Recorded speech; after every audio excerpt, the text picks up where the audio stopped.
Hi guys. तो आज के इस वीडियो में हम इस चैप्टर को देखेंगे, यानी कि इमरजेंसी जब हुआ था तो क्या क्या हुआ था उसके बारे में हम इस चैप्टर में पढ़ेंगे। लेकिन सबसे पहले हम ये देखते हैं कि इमरजेंसी के पहले क्या क्या हुआ था, सिचुएशन क्या थी कंट्री की। तो 1971 में इलेक्शंस हुए। इलेक्शंस में कांग्रेस ने हर एक पार्टी कोई ना कोई स्लोगन, कोई ना कोई फ्रेज़ बनाती है अपना इलेक्शंस में, इलेक्शन कैंपेन्स करने के लिए बनाती है। तो कांग्रेस ने अपना एक स्लोगन बनाया, गरीबी हटाओ, यानी इरेडिकेट पॉवर्टी। लेकिन अनफॉर्चुनेटली सोशल और इकोनॉमिक कंडीशन जो थी कंट्री की, वो बहुत ज़्यादा इम्प्रूव नहीं हुई। 1971-72 में बहुत ज़्यादा इम्प्रूव नहीं हुई। बांग्लादेश का क्राइसिस हुआ, उसके वजह से भी इंडियन इकोनॉमी बहुत ज़्यादा ख़राब में आ। अब बांग्लादेश के क्राइसिस की वजह से इकोनॉमी और भी ज़्यादा ख़राब आ गई थी, और भी ज़्यादा ख़राब हो गई थी। लगभग 8 मिलियन पीपल ने ईस्ट बांग्लादेश, ईस्ट पाकिस्तान, उस वक्त तो बांग्लादेश को ईस्ट पाकिस्तान कहते थे, तो ईस्ट पाकिस्तान से बॉर्डर क्रॉस किया और इंडिया में रेफ्यूजी सीक किया। तो इसके बाद सब्सिक्वेंटली क्या हुआ था, पाकिस्तान के साथ एक वॉर हुआ था, जिसके बारे में आपको शायद पता भी होगा। पाकिस्तान के साथ लड़ाई हुई थी। लड़ाई के बाद यूएस ने जो है इंडिया की मदद करना छोड़ दिया था। जितनी भी एड्स इंडिया को मिलते थे यूएस से, वो सब स्टॉप हो गए थे। बांग्लादेश क्राइसिस हुआ, लोगों ने बॉर्डर्स क्रॉस किए रेफ्यूजी सीख करने के लिए। पाकिस्तान से लड़ाई हुई और यूएसए ने सारे के सारे एड्स जो हैं वो स्टॉप कर दिए। और अब क्या हुआ, इन्फ्लेशन हुआ। ऑयल की जो प्राइसेस थी वो बहुत ज़्यादा इंक्रीज़ हो गई, और बाकी सारे कमोडिटीज़ की भी प्राइसेस इंक्रीज़ हो गई। एक सर्वे की माने तो 1973 में 23% प्राइस इंक्रीज़ हुआ, और 1974 में 30% प्राइसेस इंक्रीज़ हुआ। तो जाहिर सी बात है, ये इन्फ्लेशन बहुत ज़्यादा हार्डशिप था लोगों के लिए, काफ़ी ज़्यादा प्रॉब्लम था। तो यूएस ने एड बंद कर दिया, प्राइसेस इंक्रीज़ हो गई ऑयल की प्राइसेस इंक्रीज़ हो गई, तो बाकी चीज़ों की भी प्राइसेस इंक्रीज़ हो गई। और उसके बाद 23% से 30% प्राइसेस इंक्रीज़ हो गई, और ये इन्फ्लेशन लोगों के लिए काफ़ी ज़्यादा हार्डशिप था। इंडस्ट्रियल डेवलपमेंट भी बहुत ज़्यादा कम था, और हैंस अनएम्प्लॉयमेंट था। अनएम्प्लॉयमेंट गांव के एरियाज़ में बहुत ज़्यादा था। एक्सपेंडिचर को रिड्यूस करने के लिए गवर्नमेंट ने एक आइडिया सोचा कि क्यों ना हम लोगों की सैलरी को फ्रीज़ कर दें। जितने भी सरकारी वर्कर्स हैं उनके एम्प्लॉयज़ की सैलरी को फ्रीज़ कर दें। तो अब जाहिर सी बात है, सरकारी लोगों की अगर सैलरी को फ्रीज़ कर दिया जाएगा तो लोगों को तो बुरा लगेगा ही। तो इससे और ज़्यादा डिससेटिस्फैक्शन हो गया। इन्फ्लेशन भी था, अब एम्प्लॉयमेंट भी आ गया, अनएम्प्लॉयमेंट भी आ गया। अनएम्प्लॉयमेंट आ गया, अब प्राइसेस इंक्रीज़, उसके बाद इनकी सैलरी को फ्रीज़ कर दिया गया। अब अब चीज़ों को और ख़राब करने के लिए बारिश नहीं हुई, मानसून फेल हो गया 1972-73 में। और एग्रीकल्चरल प्रोडक्टिविटी जाहिर सी बात है ख़राब हो गई। डिक्लाइन हुआ 8% से, कितने परसेंट से, 8% से डिक्लाइन हुआ। एटमॉस्फेयर ऑफ डिससेटिस्फैक्शन था, और पूरे कंट्री में सरकार से लोग नाराज़ थे। और उसी वक्त जितनी भी नॉन कांग्रेस पार्टीज़ थी उन्होंने प्रोटेस्ट किया, और उनके प्रोटेस्ट को काफ़ी ज़्यादा सपोर्ट मिला, क्योंकि जाहिर सी बात है लोग कांग्रेस से नाराज़ थे। स्टूडेंट्स की जो प्रॉब्लम्स थी 1960s की, वो भी इस वक्त में उठाई गई। और इसके अलावा एक लोगों का एक और ग्रुप सामने आया जिसको हम लोग मार्क्सिस्ट कहते हैं। ये लोग बहुत ज़्यादा पार्लियामेंट्री पॉलिटिक्स में बिलीव नहीं करते हैं। ये लोग आर्म्स वगैरह में बिलीव करते हैं, आर्म इंसर्जेंट्स में बिलीव करते हैं, ताकि ये लोग कैपिटलिस्ट ऑर्डर और इस्टेब्लिश पॉलिटिकल सिस्टम को हटा सकें, रिमूव कर सकें। तो इस तरीके के लोगों का भी राइज हुआ, मार्क्सिस्ट लेनिनिस्ट का, जिसको हम लोग नक्सलिस्ट भी कहते हैं। ये सबसे ज़्यादा स्ट्रॉन्ग कहाँ थे? वेस्ट बंगाल में ये लोग सबसे ज़्यादा स्ट्रॉन्ग थे, और स्टेट्स ने बहुत सारे मेजर्स लिए थे इनको सप्रेस करने के लिए, लेकिन ये लोग अभी भी बहुत ज़्यादा स्ट्रॉन्ग हैं। तो अब देखते हैं गुजरात और बिहार में मूवमेंट्स। तो स्टूडेंट्स ने प्रोटेस्ट किया। स्टूडेंट्स आज भी प्रोटेस्ट करते हैं, उस वक्त भी प्रोटेस्ट करते थे। तो प्रोटेस्ट क्यों हुआ? गुज गुजरात और बिहार दोनों ही कांग्रेस रूल कर रहा था, और इसलिए भी कांग्रेस का बहुत ज़्यादा नाम खराब हुआ और इम्पैक्ट हुआ इसका दोनों स्टेट पे और नेशनल पॉलिटिक्स पे। स्टूडेंट्स ने तो स्टूडेंट्स प्रोटेस्ट्स कहाँ कहाँ हुआ? गुजरात में हुआ और बिहार में हुआ। गुजरात को भी कांग्रेस रूल कर रही थी, बिहार को भी कांग्रेस रूल कर रही थी, और पूरे इंडिया को भी कांग्रेस रूल कर रही थी। तो जाहिर सी बात है, जो पॉलिटिक्स है गुजरात की, बिहार की और पूरे इंडिया की, उस पर इम्पैक्ट पड़ेगा ही। स्टूडेंट्स प्रोटेस्ट क्यों कर रहे थे, ये देखते हैं। जनवरी 1974 में स्टूडेंट्स जो हैं वो प्रोटेस्ट करते हैं। क्यों करते हैं? क्योंकि फूड ग्रेन्स की, ऑयल की और बहुत सारी कमोडिटीज़ की प्राइसेस जो है वो बहुत ज़्यादा बढ़ जाती है, और जाहिर सी बात है स्टूडेंट्स कहाँ से इतना अफोर्ड कर सकेंगे, वो तो पढ़ाई करते हैं। तो इसलिए भी उन्होंने प्रोटेस्ट किया। इसके अलावा करप्शन के ख़िलाफ़ भी उन्होंने प्रोटेस्ट किया। करप्शन के ख़िलाफ़ प्रोटेस्ट अभी भी स्टूडेंट्स करते हैं, लेकिन कुछ होता नहीं है, सरकार चुप बैठती है हमेशा। तो स्टूडेंट्स के प्रोटेस्ट को किसने ज्वाइन किया था? बहुत सारी अपोजिशन पार्टीज़ ने। जाहिर सी बात है, जब सरकार पे कोई लालचन लगाता है तो अपोजिशन पार्टीज़ जो है वो सामने आ जाती है और फ़ायदा उठाने लगती है। तो इसमें भी यही हुआ, अपोजिशन पार्टीज़ ने स्टूडेंट्स को सपोर्ट करना शुरू कर दिया, और इतनी हालत ख़राब हो गई थी कि प्रेसिडेंट के रूल को इम्पोज करना पड़ गया स्टेट पे, जैसा कि यहाँ पे लिखा है। अब अपोजिशन की मांगे क्या थी, डिमांड्स क्या थी? कि फ्रेश इलेक्शंस हो और जो सरकार है वो रिज़ाइन कर दे। इनमें से एक थे मोरारजी देसाई, जो कि कांग्रेस ओ के लीडर थे और इंदिरा गांधी के राइवल थे काफ़ी वक्त से, और उन्होंने ये कहा कि जब तक फ्रेश इलेक्शंस नहीं होंगे तब तक वो एक फास्ट करेंगे। फास्ट करना बहुत ज़्यादा कॉमन हो चुका है, और असेंबली इलेक्शंस हुए थे बहुत ज़्यादा प्रेशर में 1975 के जून में, क्योंकि इतना ज़्यादा चीज़ें हालत ख़राब हो गई थी कि असेंबली इलेक्शंस हुए थे और कांग्रेस जो है वो डिफीट हो गई थी। मार्च 1974 में बिहार में प्रोटेस्ट हुआ, फिर से प्राइजेस राइज हुए, फूड की कमी थी, करप्शन था, अनएम्प्लॉयमेंट था। तो बिहार में अब ये मूवमेंट हुआ। जयप्रकाश नारायण को भी इनवाइट किया गया कि वो भी, हालांकि जयप्रकाश नारायण ने अब पॉलिटिक्स छोड़ दिया था और वो सोशल रिफॉर्म के वर्ड्स पे ज़्यादा फोकस करते थे, लेकिन उनसे ये रिक्वेस्ट किया गया कि वो इस मूवमेंट को लीड करें। इन्होंने एक्सेप्ट किया कि वो लीड करेंगे एक कंडीशन पे कि ये नॉन वायलेंट रहेगा। कई बार ऐसा होता है अनफॉर्चुनेटली कि स्टूडेंट्स की डिमांड्स तो बहुत अच्छी होती हैं, लेकिन वो लोग वायलेंस का यूज़ करने लगते हैं, जिसकी वजह से लोगों को प्रॉब्लम होती है। तो जयप्रकाश नारायण जी ने बोला कि वो ज्वाइन करेंगे इस शर्त पे कि वो नॉन वायलेंट प्रोटेस्ट हो।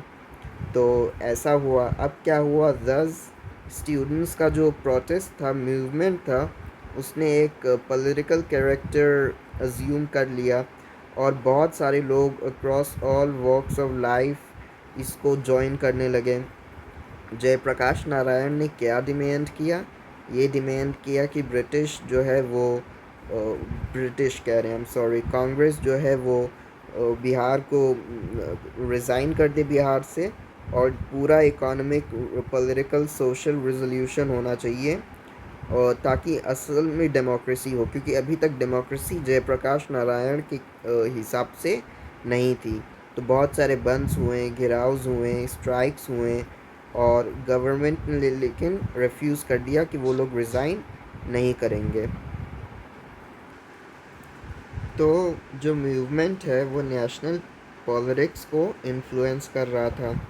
जयप्रकाश नारायण, जिनकी हमने बात की, वो ये चाहते थे कि ये बिहार का जो मूवमेंट है वो धीरे धीरे पूरे कंट्री में फैले। अब चीज़ों को ख़राब करने के लिए और क्या हुआ, रेलवे वर्कर्स का भी स्ट्राइक हो गया। अब जब रेलवे के लोग स्ट्राइक करेंगे तो जाहिर सी बात है कंट्री तो पैरालाइज हो ही जाएगी, क्योंकि कुछ भी कोई भी कहीं नहीं जा पाएगा। तो रेलवे का स्ट्राइक हुआ था। इसके बाद सब्सीक्वेंटली 1975 में जयप्रकाश ने जी ने क्या किया, एक मार्च किया था। जैसे दांडी मार्च हुआ था वैसे ही एक मार्च किया था पार्लियामेंट तक। ये काफ़ी बड़ा पॉलिटिकल रैलीज था जो कि कैपिटल में हुआ था। और उनको किसने सपोर्ट किया था, non Congress, of course opposition तो सपोर्ट करने आएगी ही। तो भारतीय जनसंघ, कांग्रेस और भारतीय लोकदल, भारतीय जनसंघ को अभी भारतीय जनता पार्टी कहते हैं, तो सोशलिस्ट पार्टी और दूसरी पार्टीज़ ने भी सपोर्ट किया। These parties were projecting JP as an alternative to Indira Gandhi. यानी कि ये पार्टीज़ ऐसा क्लेम कर रही थी कि जेपी इंदिरा गांधी को रिप्लेस कर सकते हैं और एक बेटर प्राइम मिनिस्टर बन सकते हैं। हालांकि कुछ क्रिटिसिजम्स थे उनको उनको लेके, लेकिन उनको भी माना जा रहा था कि वो इंदिरा गांधी से अच्छे बन जाएंगे। वो ये जो मूवमेंट्स थे बिहार और गुजरात में, इसको स्टेट गवर्नमेंट्स के खिलाफ नहीं, इसको एंटी कांग्रेस देखा जा रहा था काफ़ी हद तक। और इंदिरा गांधी को लग रहा था कि ये पूरा उनके अगेंस्ट है। अब देखते हैं जुडिशरी के साथ इंदिरा गांधी का क्या कॉन्फ्लिक्ट हुआ। उस वक्त सरकार का और जुडिशरी का काफ़ी सारे डिफरेंसेस थे। ये हमारा फर्स्ट पेज पे भी है।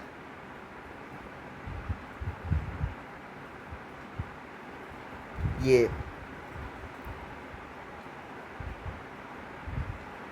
this period also witnessed tensions in the relationship between government and the judiciary।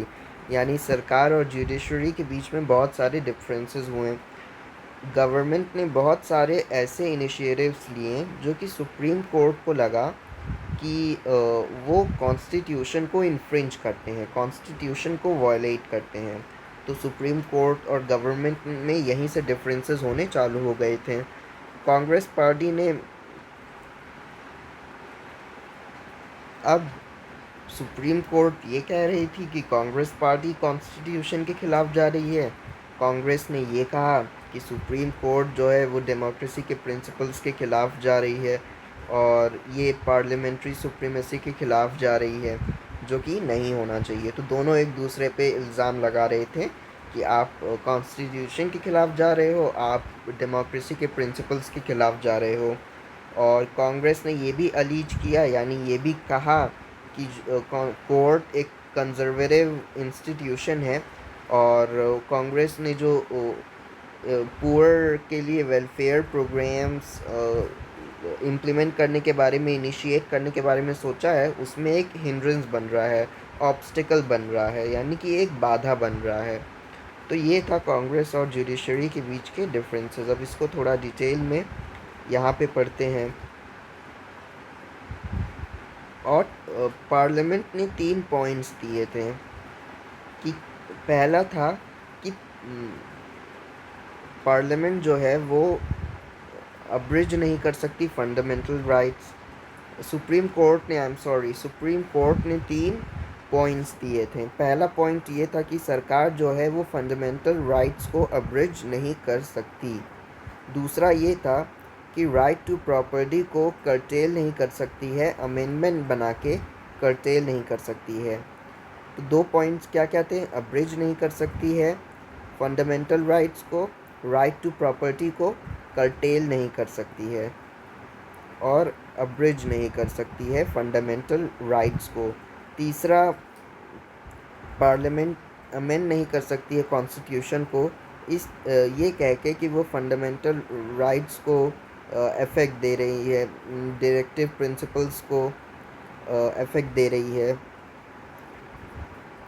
तो तीन कौन कौन से पॉइंट्स दिए सुप्रीम कोर्ट ने पार्लियामेंट के खिलाफ यानी सरकार के खिलाफ, कि फंडामेंटल राइट्स को वो लोग अब्रिज नहीं कर सकते हैं। अब्रिज नहीं करने का मतलब डिप्राइव नहीं कर सकते हैं और सस्पेंड नहीं कर सकते। दूसरा ये कि वो लोग अमेंडमेंट्स नहीं बना सकते और लोगों के राइट टू प्रॉपर्टी को कर्टेल नहीं कर सकते। तीसरा क्या था कि वो लोग कॉन्स्टिट्यूशन को इस तरीके से अमेंड नहीं कर सकते कि फंडामेंटल राइट्स अब्रिज हो और डायरेक्टिव प्रिंसिपल ये कह के कि इस बहाने में कि डायरेक्टिव प्रिंसिपल्स को अफेक्ट दे रहे हैं। और इसके वजह से इन तीन पॉइंट्स कोर्ट ने दिए, सुप्रीम कोर्ट ने। और ये फेमस केशव नंदा भारती केस में भी बदला था। और सुप्रीम कोर्ट ने साफ साफ कह दिया था कि वो इन फीचर्स को अमेंड नहीं करेगा। ये बेसिक फीचर हैं और पार्लियामेंट का कोई अधिकार नहीं है कि वो इन फीचर्स को अमेंड करे। अब इन टेंशन्स को एग्जैसरबेट कर दिया। सुप्रीम कोर्ट के डिसीजन के बाद केशव नंदा भारतीय केस में चीफ जस्टिस ऑफ इंडिया की पोस्ट में वैकेंसी हुई। It had been a political to practice to appoint a senior most judge of the Supreme Court as Chief Justice। तो आगे क्या हुआ, केशव नंदा भारतीय केस के बाद सब्सिक्वेंटली क्या हुआ, एक चीफ जस्टिस की जो वैकेंसी थी वो हुई, वैकेंसी होती है। अब कन्वेंशनली एक प्रैक्टिस है कि सीनियर मोस्ट जज को ही सुप्रीम कोर्ट का चीफ जस्टिस बनाया जाएगा। किसको बनाया जाएगा, सीनियर मोस्ट जज को। लेकिन सरकार ने एक गलत डिसीजन लिया। क्या लिया कि तीन जजेस को उन्होंने इग्नोर कर दिया। क्यों इग्नोर कर दिया, क्योंकि वो सरकार के ख़िलाफ़ थे, यानी वो इंदिरा गांधी के ख़िलाफ़ थे। और उन्होंने जस्टिस एन रे को डिसाइड किया कि वो चीफ जस्टिस की तरह सर्व करेंगे। तो ये चीज़ पॉलिटिकली काफ़ी ज़्यादा कंटेंशियस इश्यू था, क्योंकि वो तीनों जो थे वो गवर्नमेंट के स्टैंड के अगेंस्ट थे। तो ये हुआ। अब देखते हैं डिक्लेरेशन ऑफ इमरजेंसी। अब धीरे धीरे हम इमरजेंसी के करीब आ रहे हैं और ये काफ़ी इंटरेस्टिंग चैप्टर है, इसलिए I decided on this chapter. और देखते हैं और क्या क्या है, काफ़ी ज़्यादा इंटरेस्टिंग चीज़ें हैं इस चैप्टर में।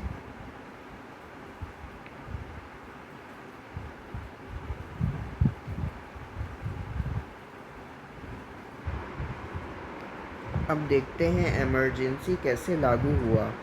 तो कब हुआ, लागू नहीं हुआ, लेकिन इसकी शुरुआत कब हुई, 12 जून 1975 को, जब जस्टिस जगमोहन लाल सिन्हा ने, जो कि इलाहाबाद हाई कोर्ट से थे। कौन थे, जस्टिस जगमोहन लाल सिन्हा कहाँ से थे, इलाहाबाद हाई कोर्ट से। और कब, 12 जून 1975 को उन्होंने ये क्लेम किया कि इंदिरा गांधी का जो इलेक्शन था, जो कि उन्होंने 1971 में लड़ा था, वो इनवैलिड है। और ये पिटिशन फाइल किसने किया था, राज नारायण ने, जो कि एक सोशलिस्ट लीडर थे जिन्होंने इंदिरा गांधी के खिलाफ कॉन्टेस्ट किया था 1971 के इलेक्शन में। तो जगमोहन लाल सिन्हा जी, जो कि इलाहाबाद हाई कोर्ट से थे, उन्होंने क्लेम किया कि इंदिरा गांधी का जो इलेक्शन था इनवैलिड था। पिटिशन फाइल किया गया राज नारायण के द्वारा, जो कि एक सोशलिस्ट लीडर थे और इंदिरा गांधी के अगेंस्ट उन्होंने लड़ा था। पिटिशन ने ये क्लेम किया कि इंदिरा गांधी ने गवर्नमेंट के सर्विसेज यूज़ किए थे और गवर्नमेंट के सर्विसेज यूज़ किए थे अपने इलेक्शन कैंपेन में। और इसका मतलब अब ये था कि अब वो लीगली मेंबर ऑफ पार्लियामेंट नहीं थी और अब वो प्राइम मिनिस्टर नहीं रह सकती जब तक उनको 6 महीने के अंदर अंदर वापस से एमपी की तरह चूज़ ना कर लिया जाए। जून 24 में क्या हुआ, सुप्रीम कोर्ट ने थोड़ा सा लीनियंट हो गए और उनको पार्शियल स्टे दे दिया हाई कोर्ट के ऑर्डर आने तक। हाई कोर्ट के ऑर्डर आने पे उनको पार्शियल स्टे दे दिया और ये डिसाइड किया गया कि वो एमपी रहेंगी, लेकिन वो लोकसभा के प्रोसीडिंग्स में पार्टिसिपेट नहीं करेंगी। तो हाई कोर्ट ने ऑर्डर किया, सुप्रीम कोर्ट ने ये डिसाइड किया कि वो पार्शियल स्टे देगा इंदिरा गांधी को, यानी Indira Gandhi member of parliament रहेंगी, लेकिन उनका लोकसभा की प्रोसीडिंग से कोई लेना देना नहीं होगा। अब अपोजिशन पार्टीज़, जिसको लीड कौन कर रहे थे, जयप्रकाश नारायण, जितनी भी अपोजिशन पॉलिटिकल पार्टीज़ थी उनको लीड करने का काम कर रहे थे जयप्रकाश नारायण। उन्होंने इंदिरा गांधी को फोर्स किया कि वो जो है वो रिज़ाइन कर दे, रेजिग्नेशन दे दें। और एक डेमोन्स्ट्रेशन हुआ था दिल्ली के रामलीला ग्राउंड्स में 25 जून 1975, यानी कि बहुत जल्दी चीज़ें हो रही थी। 12 जून को हुआ, 24 जून को सुप्रीम कोर्ट का ऑर्डर आया और 25 जून को इन लोगों ने एक डेमोन्स्ट्रेशन किया दिल्ली के रामलीला ग्राउंड्स में। जयप्रकाश नारायण जी ने क्या किया कि वो नेशन वाइड सत्याग्रह करेंगे ताकि वो रिज़ाइन कर दे, और आर्मी को, पुलिस ऑफिसर्स को और गवर्नमेंट एम्प्लॉयज़ को ये कहा कि वो सरकार की बात ना माने, बिकॉज़ जब सरकार इलीगल है तो इलीगल लोगों की बात क्यों मानना सर। तो इससे गवर्नमेंट की जो एक्टिविटीज़ थी वो एक स्टैंड स्टिल पे आ गई थी और कांग्रेस के अगेंस्ट पूरे की पूरी कंट्री हो गई थी, अपोजिशन पार्टीज़ हो गई थी। और अब इंदिरा गांधी ने डिसाइड किया कि वो इमरजेंसी डिक्लेयर करेंगी। 25 जून 1975 को गवर्नमेंट ने ये कहा कि इंटरनल डिस्टर्बेंसेस हो रहे हैं, हमारे साथ कोई कोऑपरेट नहीं कर रहा है, जिसकी वजह से अब हम इमरजेंसी डिक्लेयर करेंगे, जो कि आर्टिकल 352 में एनश्राइंड है। कितने में? 352 में एनश्राइंड है कि वो इमरजेंसी डिक्लेयर कर सकते हैं अगर एक्सटर्नल थ्रेट हो या इंटरनल डिस्टर्बेंसेस हो। तो इंटरनल डिस्टर्बेंसेस हो रहे थे तो डिसाइड किया गया कि इमरजेंसी को डिक्लेयर किया जाएगा। The government decided that a grave crisis had arisen, which made the proclamation of a state of emergency necessary. यानी कि एक ग्रेव क्राइसिस, एक सीरियस सिचुएशन इंडिया में अराइज हो चुका था, जिसके वजह से इमरजेंसी की ज़रूरत थी। तो इसलिए गवर्नमेंट ने इमरजेंसी को लागू कर दिया, इमरजेंसी डिक्लेयर कर दिया, इम्पोज कर दिया। Technically speaking this was with in the powers of the government, for our constitution provides some special powers to the government once an emergency is declared. तो ये गवर्नमेंट के पावर के under था, क्योंकि कॉन्स्टिट्यूशन ऐसे कुछ स्पेशल पावर्स गवर्नमेंट को देता है एक बार इमरजेंसी डिक्लेयर हो गई। अब देखते हैं आगे क्या है।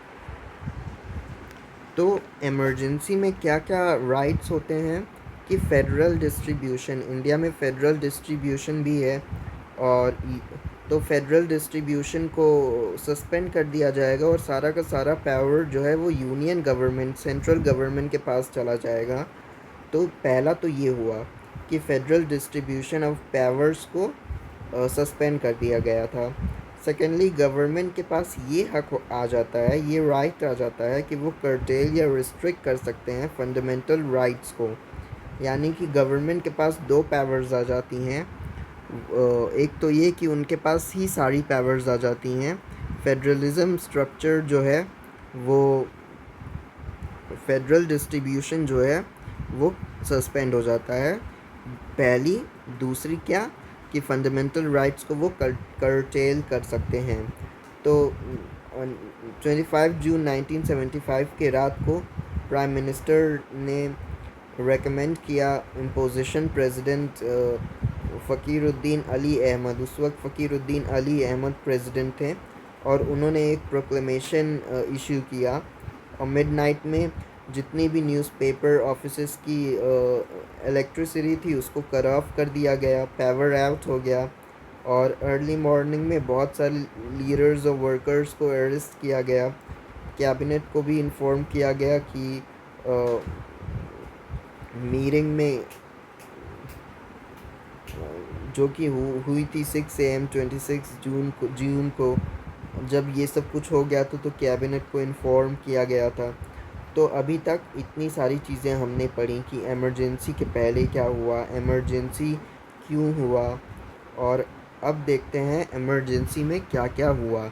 इमरजेंसी के पहले क्या हुआ, क्यों हुआ, ये सारी चीज़ें तो हमने देख ली। अब देखते हैं इमरजेंसी में क्या क्या हुआ। जितने भी स्ट्राइक्स थे उनको बैन कर दिया गया, अपोजिशन लीडर को जेल में डाल दिया गया, पॉलिटिकल सिचुएशन और ज़्यादा टेंस हो रही थी। न्यूज़पेपर यानी प्रेस पे इम्पोजिशन गवर्नमेंट ने डाल दिया। जब भी गवर्नमेंट को कोई भी गवर्नमेंट हमेशा से प्रेस से डरती है और चाहती है कि प्रेस पे इम्पोजिशन डाल दें। तो न्यूज़पेपर को ये कहा गया कि जितनी भी चीज़ें आप छापोगे वहाँ पे आप हमारी परमिशन लोगे।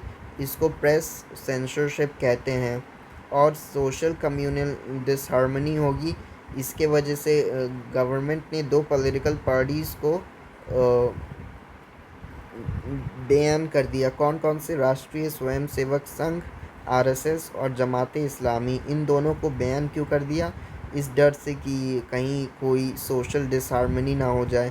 प्रोटेस्ट स्ट्राइक, पब्लिक एजिटेशंस, इन सब को ख़त्म कर दिया गया। जैसे कि स्ट्राइक्स को बैन यहाँ पे लिखा हुआ है। More importantly, under the provisions of emergency the various fundamental rights suspend कर दिए गए थे। और इनफैक्ट ये भी राइट उनके पास नहीं था कि वो कोर्ट में जाके इसको चैलेंज कर सके और अपने फंडामेंटल राइट्स वापस से पा सकें। तो क्या क्या हुआ था? जितने भी एजिटेशन चल रहे थे उनको स्टॉप किया गया, स्ट्राइक्स को बैन किया गया, और इसके अलावा प्रेस पे बहुत ज़्यादा सस्पेंड कर दिया गया था प्रेस के फ्रीडम को। न्यूज़पेपर को कहा गया था कि वो अप्रूवल ले जितने भी मटेरियल्स वो छापेंगे। इसको प्रेस सेंसरशिप कहते हैं। जमाते इस्लामी और आरएसएस को बैन कर दिया गया ये सोच के कि कम्युनल डिसहार्मनी होगी। स्ट्राइक्स वगैरह को बैन कर दिया गया था। फंडामेंटल राइट्स को सस्पेंड कर दिया गया था। इनफैक्ट इस राइट को भी सस्पेंड कर दिया गया था कि वो अपने फंडामेंटल राइट्स को वापस पा सके कोर्ट में जाके। और गवर्नमेंट ने बहुत सारे प्रिवेंटिव डिटेंशन का भी यूज़ किया। इस प्रोविज़न के अंडर लोगों को इसलिए अरेस्ट किया जाता है और डिटेन किया जाता है, इसलिए नहीं कि उन्होंने कोई क्राइम किया है। अब जैसे कोई आदमी है, उसने कोई क्राइम नहीं किया होगा, उसके बाद भी उसको अरेस्ट कर लिया जाएगा इस डर से कि वो फ्यूचर में कोई ऑफेंस कर सकता है, कोई क्राइम कर सकता है। यानी कि उसने भले क्राइम ना किया हो, लेकिन इस डर से कि वो क्राइम कर लेगा, तो उस डर से उनको अरेस्ट किया जाता था। और बहुत सारे लोगों को, जैसा यहाँ पे लिखा है, large scale arrests were made.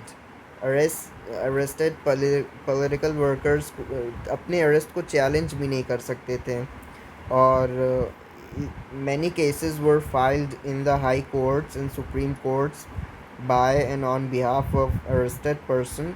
और लेकिन क्लेम गवर्नमेंट ऐसा क्लेम करती थी कि अरेस्ट पर्सन को उनके रीज़न भी देने की ज़रूरत नहीं है कि हमने क्यों अरेस्ट किया है, बस किसी को भी उठा के ये लोग अरेस्ट कर देते थे। Several high courts gave judgments that even after the declaration of emergency the court could not entertain a writ of habeas corpus filed by a person challenging her detention। यानी कि ये लोग अपने डिटेंशन को challenge भी नहीं कर सकते थे। और अनफॉर्चुनेटली इन लोगों को जेल में ही कन्फाइन रहना पड़ता था। It meant that during government could not take away citizens' right to life and liberty. The government closed the doors of judiciary for citizens and is one of controversial judgments of the Supreme Courts। ठीक है। और बहुत सारे, हालांकि emergency के दौरान लोगों को अरेस्ट किया जा रहा था, लोगों को इजाज़त नहीं थी इस चीज़ की कि वो गवर्नमेंट के ख़िलाफ़ बोलें, लेकिन उसके बाद भी लोगों ने अपने अपने तरफ से बहुत कोशिश की कि वो गवर्नमेंट के ख़िलाफ़ करे। बहुत सारे पॉलिटिकल वर्कर्स अंडरग्राउंड चले गए थे और गवर्नमेंट के ख़िलाफ़ उन्होंने प्रोटेस्ट लॉन्च किए थे। न्यूज़पेपर क्या करती थी कि जहाँ पे उनको गवर्नमेंट के ख़िलाफ़ लिखना था तो वहाँ पे तो उनको कुछ नहीं लिखना था, तो उस जगह को वो लोग खाली छोड़ देते थे ताकि लोगों को पता चले, ब्लैंक स्पेसेस छोड़ देते थे ताकि लोगों को पता चले कि उनको लिखने से मना किया गया है। बहुत सारे न्यूज़लेटर्स जो थे वो बाईपास लीफलेट्स वगैरह पब्लिश करते थे। और कन्नड़ राइटर जो है शिव शिवरमन करात, उन्होंने अपने पद्म भूषण को और हिंदी राइटर फ्रनीश व्रंत रेणु, उन्होंने पद्मश्री को रिटर्न कर दिया और अपनी तरफ से लोगों ने बहुत ज़्यादा कोशिश किया। The parliament also brought in many changes to the constitution, बहुत सारे चेंजेस भी आए। In the background of ruling of the Allahabad court, Indira Gandhi case, an amendment was made declaring president and vice president could not be challenged in the तो अब इंदिरा गांधी के election को challenge किया गया था, तो इंदिरा गांधी ने एक ऐसा दिमाग लगाया कि क्यों ना एक ऐसा अमेंडमेंट किया जाए कि प्रेसिडेंट, प्राइम मिनिस्टर और वाइस प्रेसिडेंट के इलेक्शन को चैलेंज नहीं किया जा सकता। तो जब उनको चैलेंज ही नहीं किया जा सकता तो मुझे भी कोई चैलेंज नहीं करेगा, क्योंकि मुझे पहले चैलेंज किया गया था। तो इंदिरा गांधी ने ये दिमाग लगाया। The 42nd amendment was also passed during the emergency.